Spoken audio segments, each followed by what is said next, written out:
le professeur Noureddine Melikchi, physicien algérien à la NASA, a publié avec d'autres scientifiques une étude dans la revue Nature sur le Covid-19. En exclusivité à TSA, il revient dans cet entretien sur son contenu et lance un appel aux Algériens. Vous venez de publier dans la Scientific Report de la revue Nature un article qui touche au Covid-19. Vous avez abordé la durée de l'immunité des personnes infectées et l'évolution dans le temps du niveau des anticorps contenus dans leur plasma. Qu'avez-vous trouvé? Effectivement, mes collègues et moi-même avons publié les résultats d'une étude interdisciplinaire motivée par l'apparition, fin décembre 2019, de la pandémie du syndrome respiratoire aigu sévère coronavirus 2. Notre étude a commencé avant la mise en place des vaccins pour lutter contre le virus corona, mais, à ce moment-là, plusieurs personnes à travers le monde étaient déjà atteintes de le Covid-19. Le plasma sanguin des personnes qui se sont remises du Covid-19 contient des anticorps contre le virus. Les spécialistes en médecine se posaient alors la question de savoir si la transfusion de plasma de patients en convalescence pourrait augmenter les chances de guérison des patients gravement atteints par la Covid-19. Il était aussi question de savoir si une personne atteinte gravement de la Covid-19 a une protection immunitaire plus forte que celle d'une personne restée asymptomatique. Pour répondre à ces questions, il est utile et même nécessaire de connaître avec précision la durée de vie des anticorps dans le sang. Un des objectifs étant de pouvoir prédire avec une meilleure fiabilité les réponses immunitaires contre la Covid-19. Pour cette étude, nous avons suivi 943 patients atteints de la Covid-19 sur une période de 7 mois. L'objectif était d'analyser l'évolution dans le temps du niveau des anticorps contenus dans leur plasma. Nous avons comparé de manière quantitative les taux de réduction des anticorps des patients convalescents présentant initialement des niveaux d'anticorps élevés à ceux des patients avec des niveaux d'anticorps initialement plus bas. Ces données nous ont permis de développer un modèle mathématique qui décrit l'évolution dynamique des anticorps dans le plasma des patients atteints par la Covid-19 et de calculer avec précision leur taux de décroissance dans le temps. Notre étude montre, entre autres, que le taux de réduction des anticorps dépend des niveaux initiaux d'anticorps existants chez le patient. Les résultats de cette étude pourront contribuer à prédire les réponses immunitaires contre la maladie coronavirus 19. Nous pensons qu'elles fourniront des informations supplémentaires pour les futures études au sein des populations vaccinées. Cette recherche associe des chercheurs de disciplines diverses.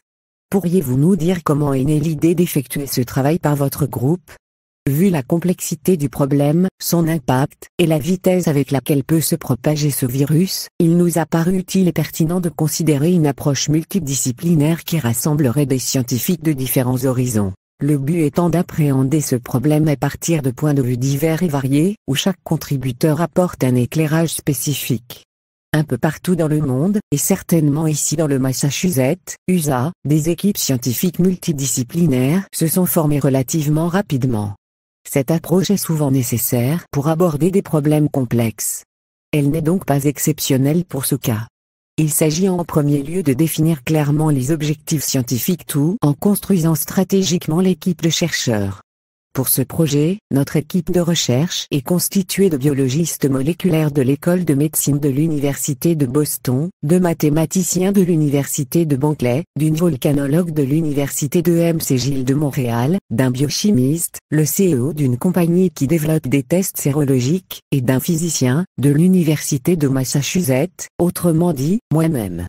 En fait, ce sont les questions scientifiques que l'on se posait, qui ont guidé la constitution de l'équipe. Dans le même temps, d'autres équipes pluridisciplinaires se sont formées avec d'autres objectifs scientifiques et technologiques pour combattre la pandémie. En Algérie, des personnes se font vacciner mais d'autres restent incertaines et hésitent. Quel est votre message aux personnes qui hésitent à se vacciner? Le développement d'un vaccin est un processus long, complexe et coûteux qui nécessite un suivi attentif et une évaluation rigoureuse avant sa mise en place. Les vaccins contribuent de manière très efficace à combattre certaines maladies et même à presque en éradiquer quelques-unes telles que la polio. Concernant la Covid-19, la science montre qu'à l'heure actuelle, les vaccins et les interventions non pharmaceutiques sont ce que nous avons de mieux comme arme pour nous défendre contre ce virus. Comme beaucoup de personnes, je suis fier du fait que le peuple algérien ait montré plusieurs fois, et plus récemment durant les incendies ravageurs qui ont touché une partie du territoire algérien notamment la Kabylie, qu'il sait être solidaire avec les autres et capable de volontairement et presque unanimement combattre les grands maux. D'ailleurs je saisis cette occasion pour lui rendre hommage et pour envoyer un message de sympathie aux familles touchées par cette tragédie. À présent, et depuis déjà presque 3 ans, nous avons un ennemi invisible à l'œil nu qui non seulement nous a forcés à changer les plus anodins de nos gestes, mais plus grave, emporte tous les jours des vies humaines. Cette invisibilité à laquelle je peux rajouter la fatalité contribue aux hésitations constatées en Algérie et ailleurs. Il serait souhaitable que chaque Algérien et chaque Algérienne soit solidaire des autres contre cet ennemi invisible, le virus corona pour ne pas le nommer. Cela passe par la vaccination et par le port d'un masque quand cela est nécessaire. Je lance ici un appel aux Algériens et Algériennes. Si vous n'avez pas une condition médicale qui vous en empêcherait, vaccinez-vous pour vous protéger et pour protéger vos proches. Vaccinez-vous pour contribuer à diminuer l'impact de la pandémie et espérons-le à l'éliminer. Vaccinez-vous pour contribuer à la solution et non au problème. Si vous le permettez, j'aimerais saisir cette occasion pour rendre hommage aux professionnels de la santé en Algérie qui, dans des conditions loin d'être idéales, se battent tous les jours contre la Covid-19 et bien d'autres maladies. Que disent les scientifiques sur la fin de la pandémie de la Covid-19 ? Va-t-elle disparaître ou allons-nous vivre avec pendant longtemps ? Quelques semaines seulement après le premier cas signalé, les scientifiques ont séquencé l'intégralité de son génome et identifié le virus responsable de la maladie, un nouveau coronavirus, le SARS-CoV-2. Ceci était possible grâce aux progrès scientifiques et technologiques réalisés notamment par le projet du génome humain lancé vers les années 1990. Depuis l'apparition de la pandémie, les scientifiques ont beaucoup appris sur la Covid-19. Ces nouvelles connaissances ont permis d'établir une série d'interventions non pharmaceutiques efficaces telles que l'application des règles d'hygiène, le port du masque, la distanciation physique, l'isolement des personnes infectées et surtout le développement de plusieurs vaccins. Tout cela a contribué à contenir quelque peu la pandémie. Cela dit, il demeure une incertitude sur la progression de la pandémie et sur les scénarios possibles. À ma connaissance, il n'y a pas de consensus entre les scientifiques sur ce que nous réserve le futur car la maîtrise totale de la pandémie, de son impact et éventuellement sa disparition dépendent de plusieurs facteurs et peuvent demander plusieurs mois, voire des années. Toutefois, il y a déjà des leçons à tirer. Premièrement, bien que plusieurs vaccins contre la Covid-19 aient été approuvés pour une utilisation généralisée, beaucoup de personnes à travers le monde ne le sont pas encore. Cette situation fait que le virus continuera à se propager ce qui augmentera sa probabilité de muter, potentiellement en un virus encore plus compliqué à combattre. Il est évidemment souhaitable que les nouveaux vaccins soient efficaces contre toutes les variantes de la Covid-19 qui peuvent se manifester dans le futur mais, à l'heure actuelle, le meilleur moyen d'empêcher le virus de muter et d'arrêter sa propagation est pour cela se faire vacciner et porter des masques. De plus, il me semble raisonnable de rappeler, si besoin est, que pour augmenter les chances de protection durable et efficace contre la Covid-19, il est essentiel d'obtenir des niveaux élevés de vaccination non pas à travers un pays, ou même une région, mais à travers le monde entier. Une approche globale de la vaccination contribuera à la maîtrise efficace et durable de la pandémie sur toute la planète. Deuxièmement, en plus de la vaccination, il est essentiel de réduire les chances de transmission du virus.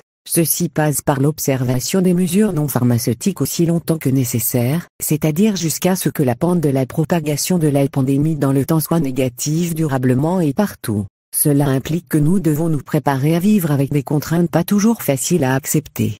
Troisièmement, il est important de ne pas ignorer le problème du manque d'instruction scientifique qui existe un peu partout dans le monde. Ne pas faire de différence entre une information basée sur des faits et une information d'une autre nature est problématique et même dangereux. Il serait souhaitable que les scientifiques vulgarisent et communiquent aussi souvent que nécessaire afin d'expliquer la démarche scientifique qui a conduit à une découverte et à l'incertitude qui lui est associée. Créer des programmes pour que les populations, notamment les plus jeunes, aient une plus grande compréhension de la méthode scientifique peut réduire la méfiance envers la science. Nous ne pouvons faire face de façon effective et efficace aux grands défis mondiaux qui nous font face, tels que les maladies, le changement climatique, les catastrophes naturelles, ou la pauvreté, sans l'apport de la science. Que diriez-vous pour conclure ? En somme, pour diverses raisons, nous vivons une période assez compliquée qui demande de nous beaucoup de travail à tous les niveaux. Il est grand temps de penser avec courage, sagesse et raison à l'avenir.